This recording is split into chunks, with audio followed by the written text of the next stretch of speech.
This video is going to focus on the history of the integrated planning framework. You'll see a timeline here running from 2008 to 2016 to give you a frame of reference.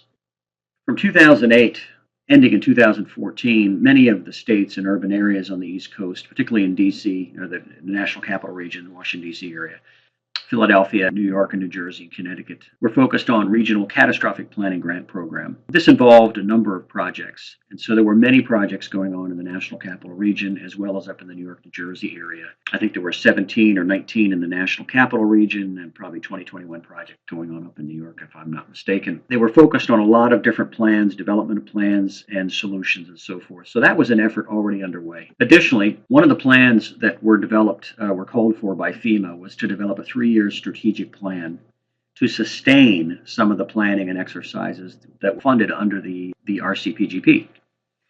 So the strategic plan project brought together a number of states within the All Hazards Consortium to look at how can we jointly look to develop some type of framework that can sustain planning and sustain key projects going forward. The third piece of this, in mid-2011, the consortium was awarded a New Jersey UASI grant for integrated planning and to develop projects with the private sector. So you had these 3 separate initiatives going on involving the same people, different projects, but the goal here of the board for the consortium in the states particularly is they wanted to start to integrate this into some process they could sustain.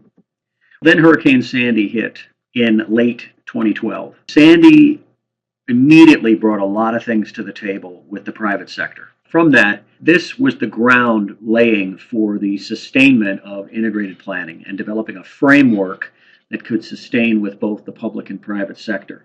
Now I want to show you how these came together. In 2012, the board of directors for the All Hazards Consortium met the urban areas, the states, and 4 executives from the private sector: food, telecommunications, gas and oil, and electricity. And what they did was they did a review of some of the key projects going on under the Regional Catastrophic Planning Preparedness Grant Program. And they wanted the private sector to see and look at some of these projects in order to discuss would they be interested in participating and sustaining that. So 2 projects in particular was one, there was a sustainment strategy plan, and there were regional exercises going on under the RCPGP projects that the private sector had an interest in. The second piece was reviewed was the New Jersey UASI project, specifically designed to work with the private sector. 2 specific efforts were going on under that. One was a urban area working group called the Eastern Urban Area Executive Committee, and there was another initiative going on called the Fleet Movement Initiative. This was brought about when the electric sector came to DHS Infrastructure Protection, DHS IP, complained that fleet movement was a big issue following Irene. And so the states began to work with DHS and a few operators in some meetings in early 2011 through 2012. So at the retreat, these were the initiatives that were of interest to everybody with regards to how do we develop integrated planning. So up top, you'll see the RCPGP sustainment plan turned into the integrated planning framework. This was a way that the states, the urban areas, and FEMA could bring together, work together, along with private sector, to create a framework that would allow for shared governance, have private sector and state and local plan together, work together, do projects together. The regional exercise concept following the retreat turned into the CATEX annual exercise series. Both the private sector and the states agreed this is good, we need to focus on power restoration, and we need to do this every year for the next 4 years so we can really get this down. The Eastern Urban Area Executive Committee was renamed to become the East Coast Corridor Coalition. They just simplified the name because it was a little tough to remember. But this was a government-guided working group that private sector could participate in as needed. They decided that was a good one to sustain specifically following Sandy.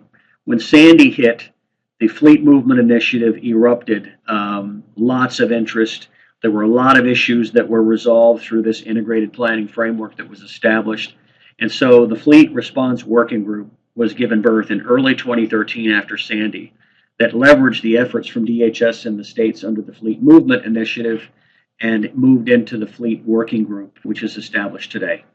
Additionally, there were 2 other initiatives now being looked at. One is the Credentialing Initiative in Virginia, where they are actually using a high-grade PIV-I credential to share data between the utilities and the Virginia State Emergency Operations Center. And secondly, a cyber initiative. This is not typical cyber, this is cyber consequences. The operators in the states at the board retreat wanted to look at cyber, but from a consequence perspective. So not prevention detection, but what do we do when we walk in and there's 4,000 computers down? Now what do we do? So they wanted to look at cyber consequences here as they went forward from this retreat. So that's basically how these pieces came together, how projects were leveraged, how private sector was integrated.